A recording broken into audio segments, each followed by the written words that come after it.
All, good morning. Today we will be discussing about radio interface. This is a very important topic in GSM architecture. This radio interface is also called as UM.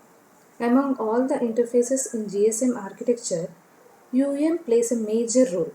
So that is the reason this UM interface has given a name called radio interface. Okay? And radio interface comprises many mechanisms in GSM architecture. Normally, GSM implements SDMA, Space Division Multiple Access. If GSM implements this SDMA using some cells along with the BTS. So it implements this SDMA using some cells with BTS just to assign each and every mobile station to a BTS. If you observe in GSM architecture, each and every mobile station is connected to BTS. So here GSM is the thing which can implement this SDMA to assign each and every MS to BTS. And also GSM implements FDD to separate downlink and uplink. As we all know, in GSM we have two things, uplink and downlink. Okay, so for this FDD is used, and media access is the one more thing which combines TDMA and FDMA. TDMA means time division multiple access and FDMA frequency division multiple access. As radio interface performs multiplexing and media access, these are the things needed in GSM architecture. Okay, so here GSMA implements SDMA, which helps in assigning MS to BTS, and GSM also implements FDD, which is used to separate downlink and uplink performances, and GSM also uses media access, which is helpful in combining TDMA and FDMA. Okay. Normally in GSM 900 we have many versions in GSM like GSM 900, GSM 1200, GSM 1800 like this. Okay. So in this we will be discussing about GSM 900. Means we are taking an example of GSM 900. All the implementations are same in all the versions, but here we are taking GSM 900 as an example. So in GSM 900 there are totally 124 channels. Okay. In these 124 channels, each and every channel is 200 kilohertz wide.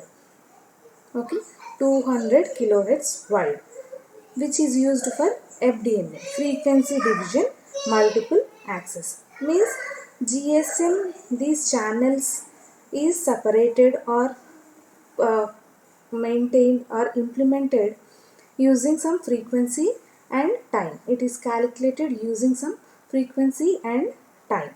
Okay, so here each and every channel is 200 kilohertz wide. Okay, in GSM 1800 there are 374 channels, and again all these channels are 200 kilohertz wide only. Okay, so as we are discussing about GSM 900, in GSM 900 there are totally 124 channels, and each channel is of 200 kilohertz wide. Okay, in these 124 channels, due to some technical reasons, the channel 1 and the channel 124 are not used for the transmission. Okay, in these 124 channels, channel 1 and channel 124 are not used for the transmission. Okay, so remaining channels are 122. Okay, out of these 122 channels, 32 channels are reserved for organizational data, means back-end data for office use only. Okay, out of these 122 channels, 32 channels are reserved for organizational data, and remaining 90 are used for customers. Customers means we, okay, who are using GSM. Okay, so totally 90 plus what, 32, 122 channels are now used for office use and also for customers. Okay, each and every BTS manages single channel. Okay, single channel means single mobile station. Okay,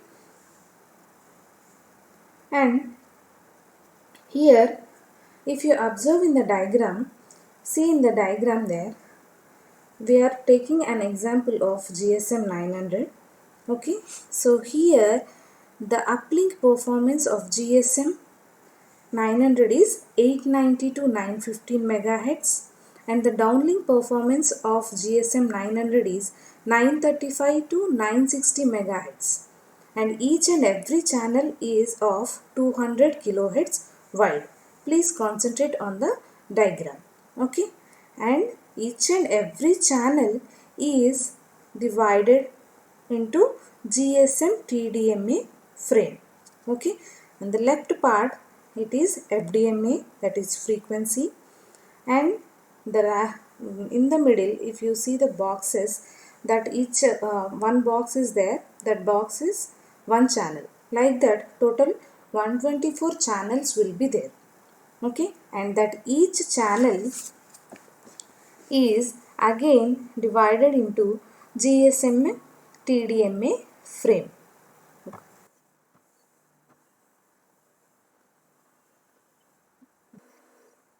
Channel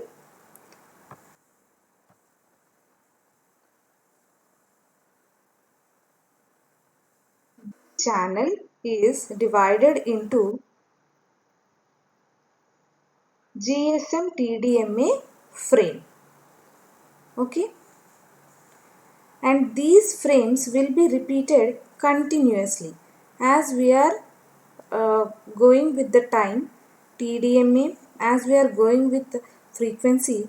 These channels will be repeated continuously using time and also frequency. Okay, so in this GSM TDMA frame there are totally 8 slots.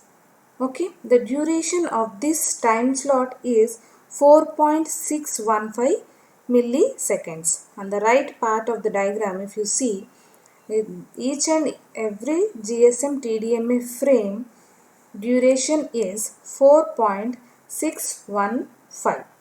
Okay, so each and every channel out of 124 channels, each and every channel will be divided into GSM TDMA frames. Okay, and again this GSMA TDMA frame is divided into some burst.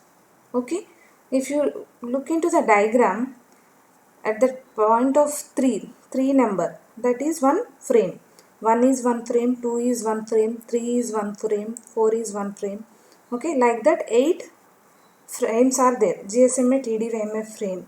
In GSMA TDMA frame we have like 8 slots. Okay, so again each and every slot is divided into some blocks. Okay, if you see that, those blocks are called as time slots or normal burst. Okay, each and every slot represents a physical TDM channel. Okay, and each and every channel occupies 200 kilohertz carrier. Okay, this is the about GSM TDMA frame. In GSMA TDMA frame we have 8 slots, and each and every slot is again subdivided into small portions. Those are called burst, normal burst. Okay, these normal bursts are used for transmission inside the time slot. Okay, if time slot want to transmit the data, then it has to use the normal burst. Normal burst is the main thing which can transmit the data in the slot. Okay, so here the burst time is 546.5 microseconds. Okay, on the right part of the diagram if you observe, only the normal burst is 546.5 microseconds long. It is implemented using time. Okay, and total of 148 bits. If you observe in the diagram, tail is having 3 bits, User data is having 57 bits. Flag S is having 1 bit. Training is having 26 bit. Again flag S is having 1 bit. User data 57 bits. Tail 3 bits. Total 148 bits. Okay. Then remaining 30.5 microsecond are used as guard space. Okay. On the left part of the diagram and on the right part of the diagram, two spaces are there which are called as guard space. Okay. This guard space is used to avoid overlapping with the other burst. Okay. Sometimes what happens in the data transmissions, the data will be coming very fast. At some time data may be having some delay. At that time, if data is very heavy, data flow is very heavy, that time it should not overlap with the other data. So that is the reason guard space is used. If it is having any delay, then guard space is managed and it will arrange the slots for data transmission. That is the reason guard space is used to avoid overlapping with remaining burst due to different path delays, and it will give time to turn on and off the data transmission. Okay, so this is the use of guard space. Including guard space, the time is 577 microseconds. Guard space totally carries 30.5 microseconds. Leaving the guard space, if you calculate only burst time, then it is 546.5 microseconds. Okay. Now we will be discussing about each and every burst. Okay. The first one is tail. Okay. We have two tails here, the first and the last. Each consists of 3 bits, totally 6 bits. This tail is always set to 0. Okay. This is set to 0, which can be used to enhance receiver performance. Receiver performance means the data, whoever receiving the data, it should not delay the data. Whenever any from other mobile station, if you are getting any data, that has to reach to the destination very quickly within the time. So this tail is always set to 0 to enhance receiver performance. And if you observe, the training part, which is situated in the middle, is a slot which is used to adapt parameters of the receiver to the current path propagation characteristics. Okay, it is used to adapt parameters of the receiver to the current path propagation characteristics and also to select strongest signal in case of multi-path propagation. If data flow is very high, that time, if data flow is very high or if data flow is very less, that time it selects the strongest signal. Whichever data is having the strongest signal, then that data is transmitted first, and whichever the data is having lowest signal, right, it will be given less priority, but data will be transmitted at any cost. That is the use of training here. Training consists of 26 bit.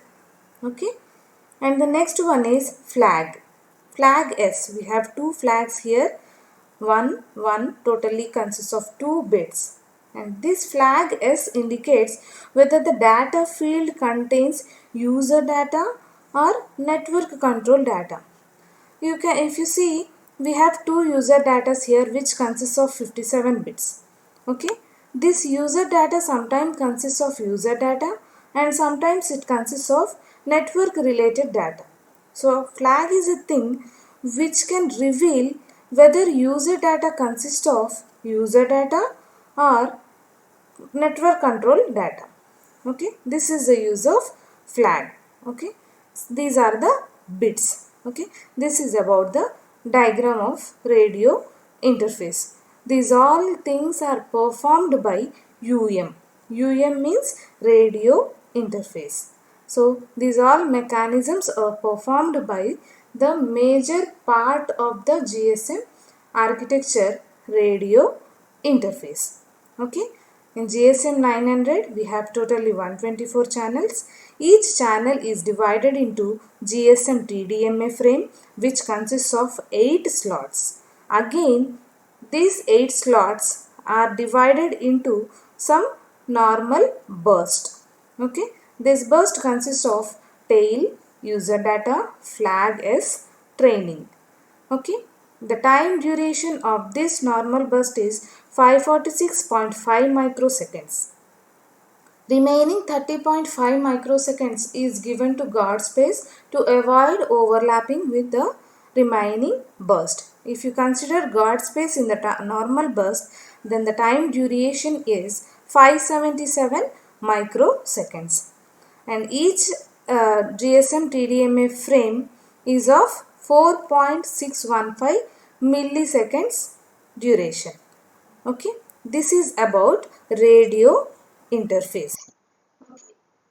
So we have seen about some burst here, and these are 4 remaining burst: frequency correction burst, synchronization burst, access burst, and dummy burst.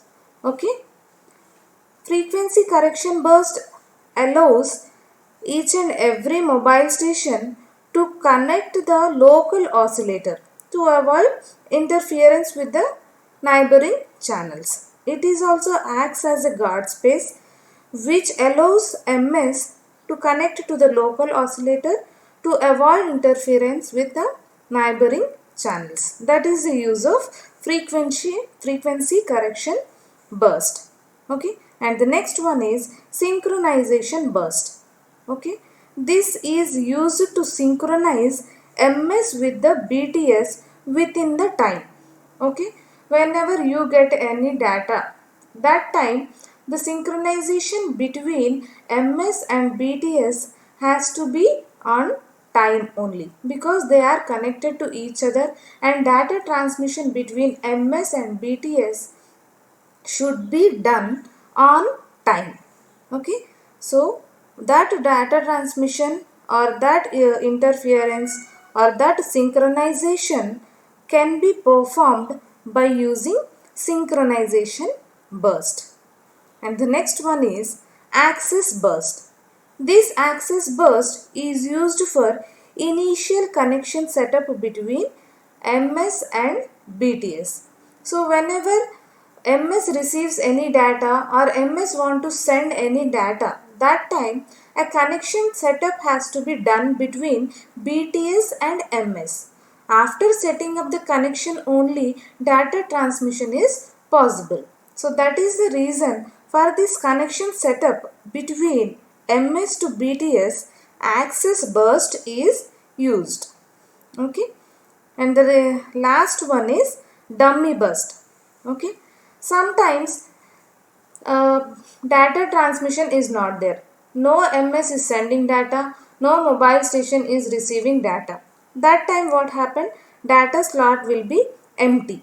That empty slot is called as dummy burst. If no data is available, then that is called dummy burst. Okay, this is about radio interface. Okay, combination or combining some burst gives the slot, and combination of few slots will give you a frame, and combination of some few frames will give you a multi-frame, and combination of multi-frames will give you super frame, and combination of super frames will give hyper frames. Okay, these many frames are there. Now we have discussed about burst, slots and frames. Okay, and combination of many frames will give multi-frame, combination of multi-frame will give super frame, combination of many super frames will give hyper frame. Okay, these many frames will be there. This is about radio interface. If you are having any doubts, feel free to contact me. Thank you all.